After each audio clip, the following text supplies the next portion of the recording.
감사합니다. 우리 눈은 아무리 크게 뜨고 아무리 정신을 똑바로 차리고 본다고 할지라도 제대로 보지 못하는 것이 너무 많이 있습니다. 늘 보는 쪽만 보기 때문에 보지 않던 부분에는 눈이 가지 않습니다. 보는 쪽만 보고 다른 쪽을 보는 눈이 열리지 않는다면 절대로 발전을 기대할 수 없습니다. 탁구도 그런 것 같습니다. 보는 것만 보면 절대로 실력이 늘지 않습니다. 그동안 보지 못했던 것을 보는 눈이 하나씩 열릴 때마다 그만큼 실력이 늘게 마련입니다. 이전에 보지 못했던 공을 보게 될 때에 정확성은 올라가게 되어 있습니다. 아직도 저는 보지 못하는 부분이 너무 많기에 실력이 제대로 늘지 못하고 있습니다. 세상을 살아가는 이치도 그런 것 같습니다. 보는 것만 보면 발전이 없습니다. 새로운 것에 눈이 열리고 새로운 것을 바라보는 관점이 달라질 때 발전을 기대할 수 있습니다. 물론 바라보아서 도움이 되는 것도 있고 바라보아서 도움이 되지 않는 것들도 있습니다. 이걸 분별할 줄 아는 것도 새로운 눈이 열려야 가능한 것입니다. 이 세상에는 눈을 떠야 보이는 것들이 있는 반면에 눈을 감아야 비로소 보이는 것들도 있습니다. 나의 내면을 살피는 눈은 눈을 감을 때 비로소 떠집니다. 내 눈이 세상에 보이는 것들만 쫓아가다 보면 거기에 정신이 팔려서 내면을 살필 기회를 얻지 못합니다. 박지원의 열하일기 가운데 서경덕 선생의 일화가 있는데 한 40세 중반 되는 어떤 사람이 이렇게 하소연을 하더랍니다. 날 때부터 맹인이어서 앞을 못 보다가 갑자기 눈이 떠져서 이제 사방을 다 보게 되었는데 그런데 오히려 내 집이 어딘지 찾아가기가 힘들다는 거예요. 이전에 못 보던 걸 보게 되었는데 이전에 눈을 감았을 때는 손과 발 그리고 코와 귀가 눈의 역할을 했는데 막상 눈이 떠지니까 일순간에 그냥 어디가 어딘지 분간을 하지 못하고 찾지 못해서 문제다. 그러니까 그 서경도 선생님이 눈을 다시 감아라. 그러면은 찾아갈 거다. 직접 눈을 감았더니 이제 더듬어서 이전에 갔던 길을 잘 찾아갈 수 있더라는 거죠. 우리가 일상을 내려놓고 조용히 눈을 감으면 나의 내면도 살필 수 있게 되고 나의 미래도 살펴볼 수 있습니다. 어떻게 보면 신앙은 눈을 감으면서 시작이 되는 거죠. 하나님은 영이시기에 우리의 눈으로는 절대로 바라볼 수 없습니다. 영이신 하나님은 우리의 눈을 감을 때 비로소 바라볼 수 있습니다. 우리가 하나님께 기도할 때 눈을 감는 것은 세상 바라보지 않고 하나님을 바라보기 위해서죠. 믿음의 눈을 떠서 마음의 눈으로 하나님을 바라볼 때 우리는 비로소 새로운 세계를 보게 됩니다. 하나님은 이 세상의 실체를 보게 할 뿐만 아니라 더 나아가 영원한 하나님의 나라를 보게 합니다. 성도 여러분, 내 눈으로 보이는 것이 모든 것의 전부다라는 것을 그렇게 전부가 아니라는 것을 깨닫는 성도가 되시길 바랍니다. 새로운 눈이 열려서 이전에 보지 못하던 많은 것들을 바라보면서 여러분들의 인생이 한 단계 더 계속해서 업그레이드 되어 나가게 되기를 주님의 이름으로 축복합니다. 오늘은 지난 시간에 이어서 스가랴서 이제 뒷부분 11장부터 14장까지의 메시지를 통해 교훈을 얻으려고 합니다. 스가랴서 11장부터 14장까지의 전체적인 흐름과 느낌은 대단히 복잡해요. 그래서 스가랴서는 어려운 선지서로 통합니다.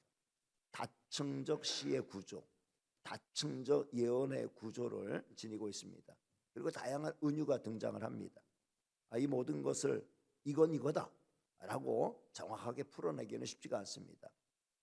성도 여러분, 우리는 간략한 논리의 구조를 좋아하지요. 육하 원칙이나 기승전결이 있는 이야기를 좋아합니다. 핵심이 뭐냐, 요점이 뭐냐 이런 걸 묻습니다. 그런데 시는 절대로 그런 게 아니죠. 저는 요즘도 한 달에 한 4-5편의 5편의 그 시집을 다른 책들과 함께 꼭 빌려다 읽습니다.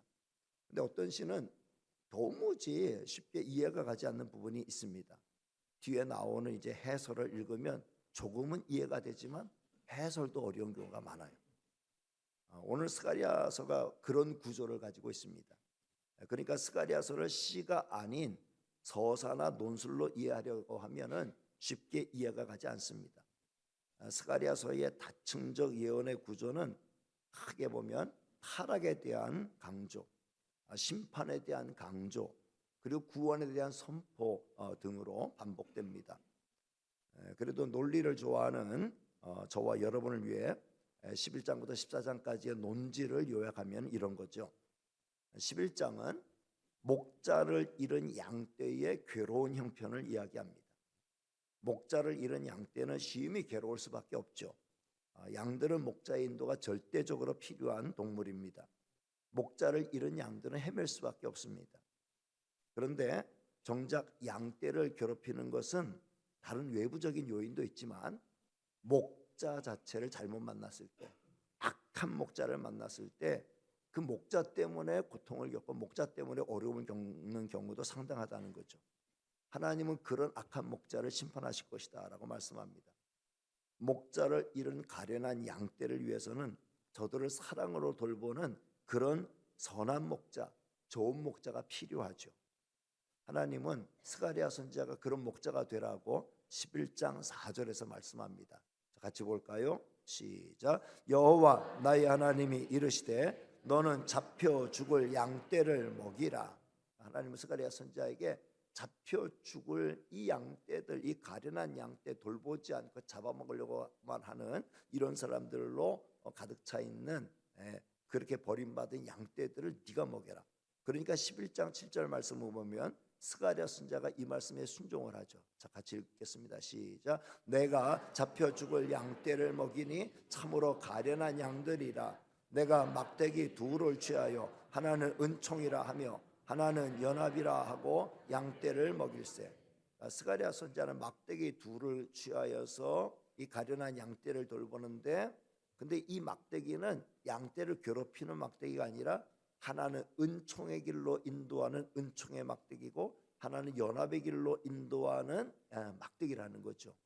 그러니까 그동안 악한 목자들이 휘둘렀던 두들겨 패는 포악의 막대기와는 질적으로 차원이 다른 것입니다. 그러나 인간 목자는 아무리 선하고 좋은 목자라도 항상 부족할 뿐이죠.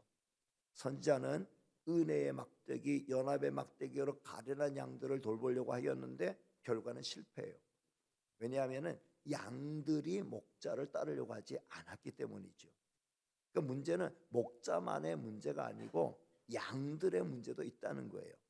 그 결과 은총의 막대기도 부러지게 되고 연합의 막대기도 부러지는 이런 모습을 보게 됩니다. 12장으로 넘어가면 진정한 목자는 메시아 예수 그리스도이시다라는 것을 강조하고 있습니다. 양떼를 괴롭히는 악한 목자, 악한 나라, 악한 권세는 하나님이 다 심판해 버리실 것이다. 그리고 이스라엘의 큰 구원의 역사를 하나님이 친히 이루실 것이다. 그렇게 말씀합니다. 7절로부터 12장 7절로부터 9절까지 말씀을 같이 읽겠습니다. 시작. 여호와가 먼저 유다 장막을 구원하리니 이는 다윗의 집의 영광과 예루살렘 주민의 영광이 유다보다 더하지 못하게 하려 함이니라. 그날에 여호와가 예루살렘 주민을 보호하리니 그 중에 약한 자가 그날에는 다윗 같겠고 다윗의 족속은 하나님 같고 무리 앞에 있는 여호와의 사자 같을 것이라. 예루살렘을 치러 오는 이방 나라들을 그날에 내가 멸하기를 힘쓰리라. 아멘. 이게 보면 여호와가 먼저 유다 장막을 구원하리니 하나님이 먼저 구원의 은총을 베푸실 것을 말씀합니다. 그럴 때 가장 약한 자랄지라도 하나님의 은혜와 은총이 임하게 될 때 그 하나님의 은혜와 능력을 힘입은 성도는 아무리 약한 자랄지라도 다윗과 같은 강자가 될 것이다. 다윗과 같은 강한 힘을 얻게 될 것이다. 이런 말씀을 하고 있습니다. 여러분, 사실 다윗이 강했던 것도요, 다윗이 스스로 강해서가 아니에요. 다윗과 함께 하셨던 하나님이 강하셨기 때문에 다윗이 강한 용사가 된 것인 줄 믿습니다. 오늘 우리도 마찬가지예요. 하나님이 우리와 함께 하시면 내가 아무리 연약하고 내가 아무리 부족한 사람이라 할지라도 하나님의 능력이 나와 함께하면 나는 강한 사람으로 일어서게 될 줄로 믿습니다. 그러니 양떼는 오직 이 선한 목자이신 하나님의 인도를 구하고 하나님의 인도를 바라보아야 한다. 그리고 양떼는 이 선한 목자 하나님을 만났을 때 뜨거운 회개의 눈물로 하나님의 품을 파고들어야 된다, 이런 말씀을 해요. 그게 12장 10절 말씀이에요.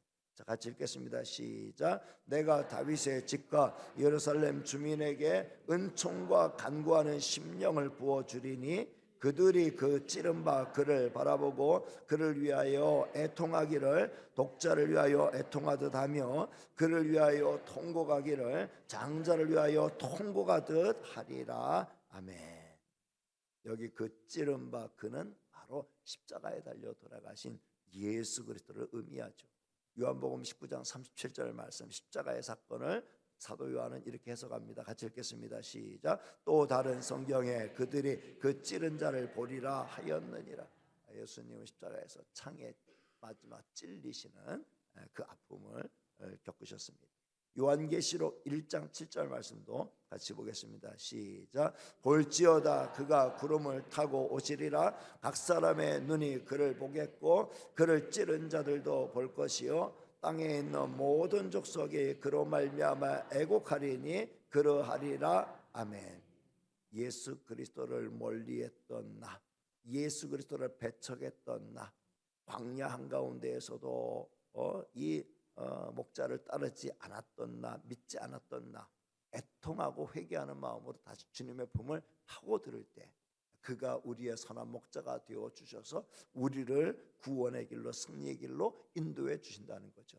그래서 13장에는 선한 목자를 만난 그들에게는 영원한 승리가 있게 된다는 것을 말씀하고 있습니다. 그들은 마치 출애굽한 백성이 광야에서 하나님의 특별한 보호를 받고 촘하게 거하더라도 기쁨과 즐거움이 넘쳤던 것처럼 하나님의 은혜를 맛보게 될 것이고 마침내 천국의 복락을 누리게 될 것이다. 한마디로 말해서 저들 앞에 은혜의 샘이 솟아나게 될 것이다 라고 말씀하고 있습니다. 13장 1절 말씀을 같이 읽겠습니다. 시작. 그날의 죄와 더러움을 씻는 샘이 다윗의 족속과 예루살렘 주민을 위하여 열리리라. 아멘. 여기 죄와 더러움을 씻는 샘은 바로 예수 그리스도의 보혈을 상징하지요. 십자가의 보혈은 오고 오는 모든 세대의 허물과 죄를 씻는 영원한 은혜의 샘인 줄로 믿습니다. 그러나 성도 여러분, 선한 목자를 만나 하나님의 백성에게 아예 시련이 없는 건 아니에요. 그들에게는 연단의 시간이 반드시 따라온다는 거죠. 그런데 그 연단은 그들이 연단을 받으면 받을수록 정금과 같이 변하게 되고 그 연단 끝에 하나님과의 관계가 더 깊어지게 된다는 걸 말씀합니다. 13장 9절 말씀을 같이 읽겠는데 오늘 설교의 제목이 여기에 담겨 있죠.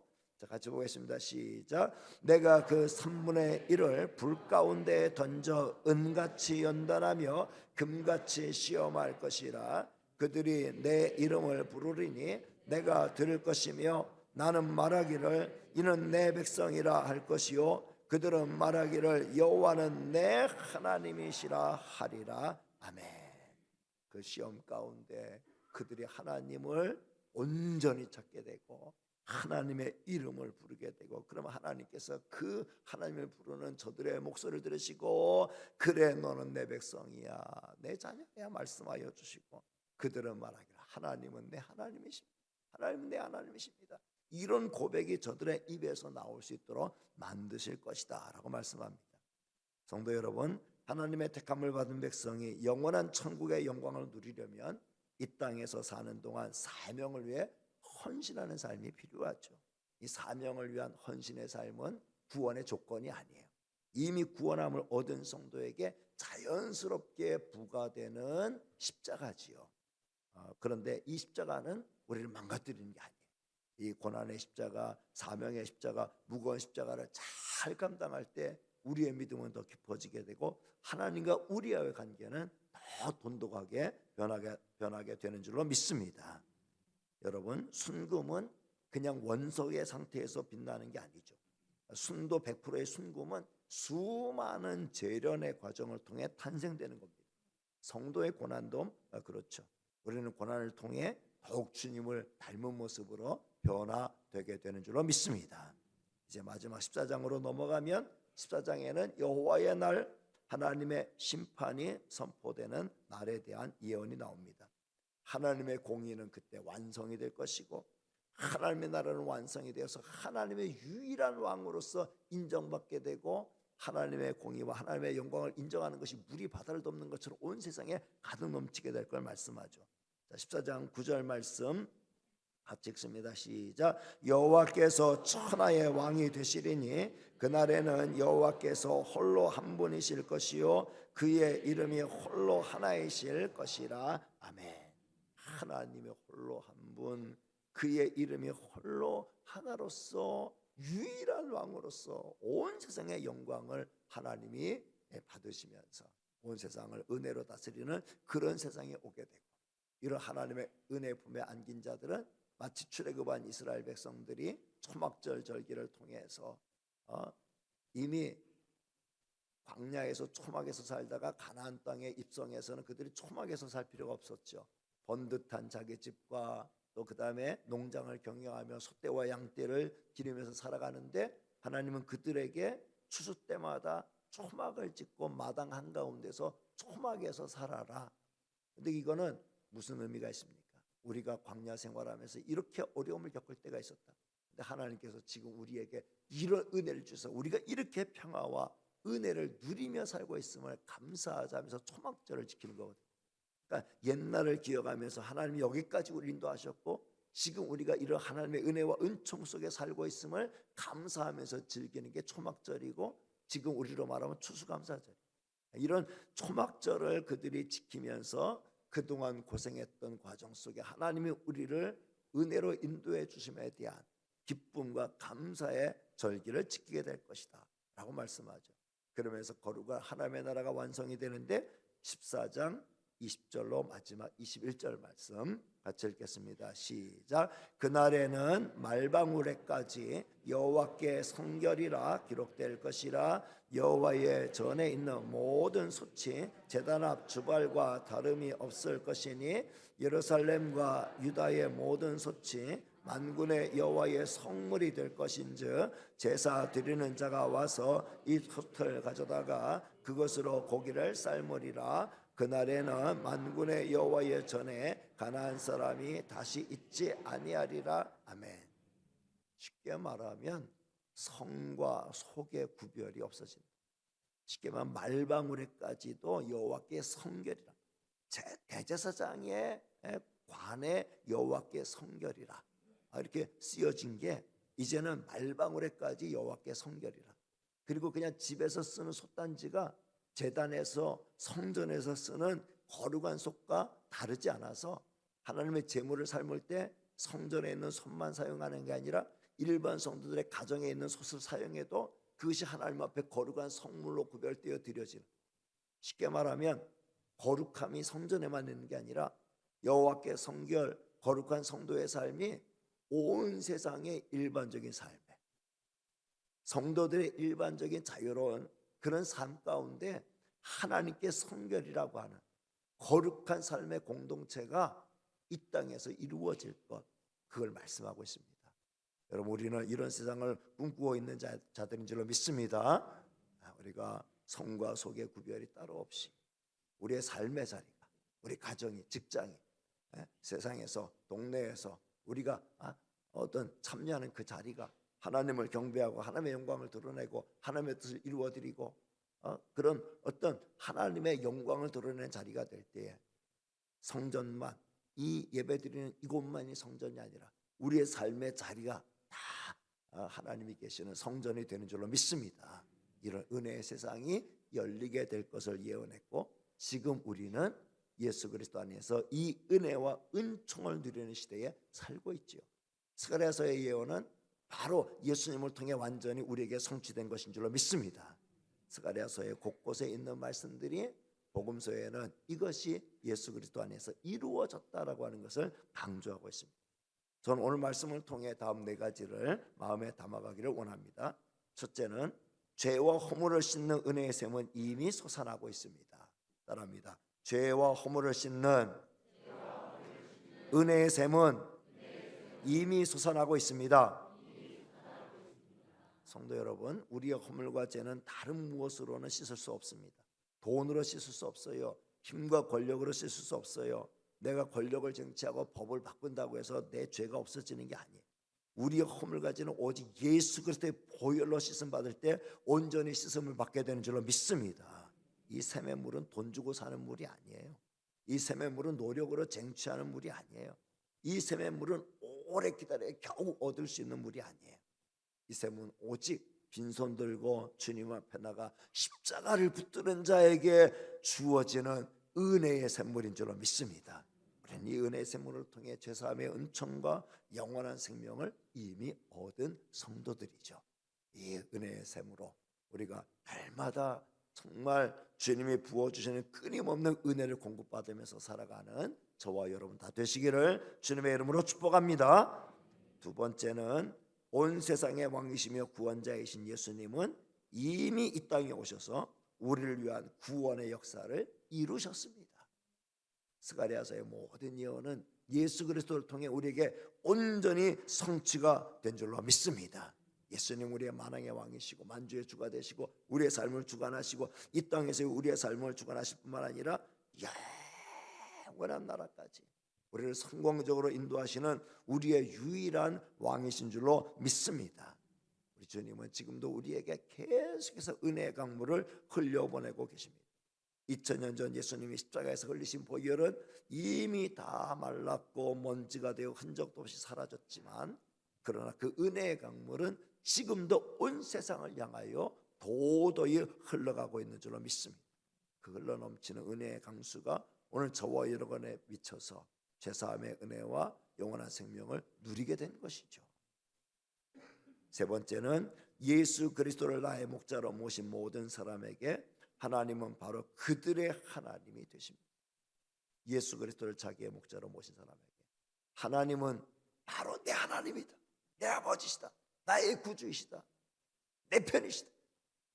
나는 하나님의 것이다 라고 하는 고백을 당당하게 하면서 살 수 있도록 우리를 하나님께서 그 품에 든든히 품어주시고 우리를 받아주시는 줄로 믿습니다. 성도 여러분, 우리는 하나님을 향하여 아바, 아버지라고 부를 수 있는 특권을 얻었어요. 하나님의 이름을 아버지, 아바, 아버지라고 뜨겁게 부르며 살아가는 성도가 되시길 바랍니다.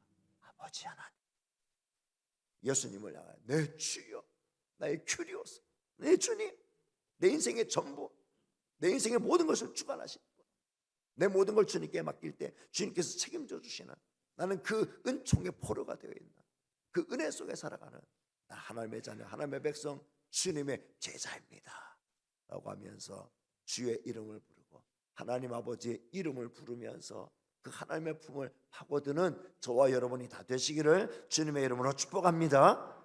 그리고 마지막 네 번째는 우리는 목자를 잃은 가련한 양들을 찾아서 선한 목자이신 주님께로 인도해야 합니다.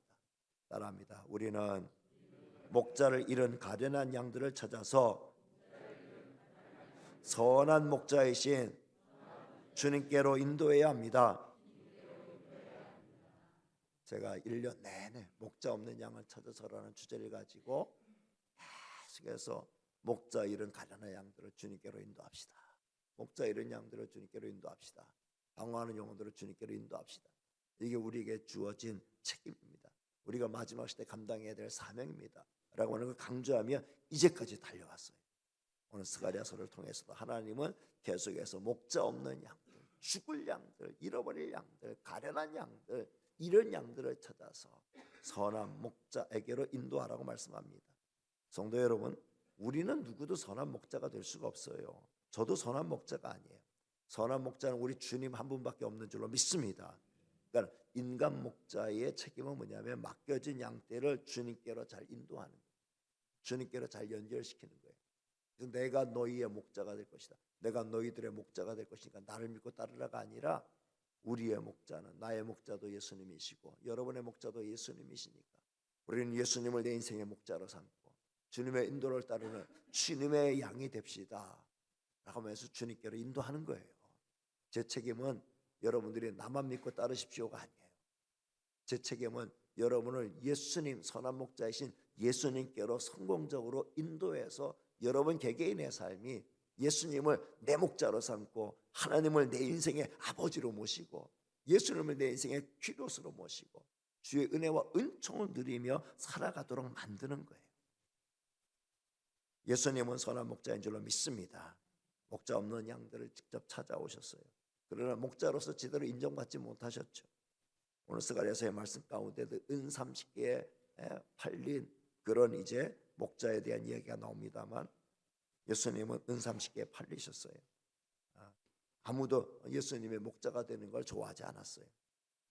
그러나 예수님이야말로 진실한 양을 사랑하고 양을 구원의 길로 이끄는 유일한 목자인 줄로 믿습니다.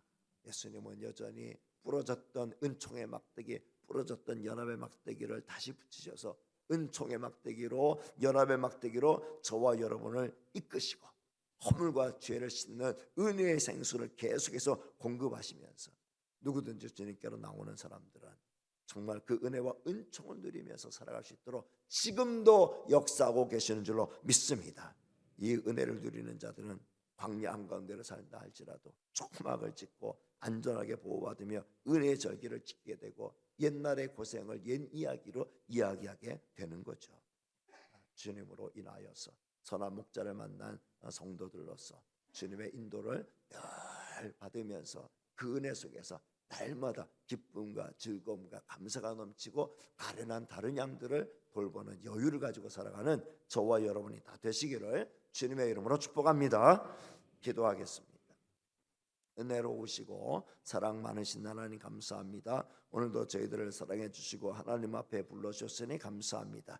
예수님이 우리 인생의 유일한 목자가 되시고 오직 주님만이 우리를 위하여 희생하시고 죄와 허물을 씻는 은혜의 생수를 공급하여 주시고 은총의 막대기로 연합의 막대기로 우리를 이끌어주고 계시는 줄로 믿습니다.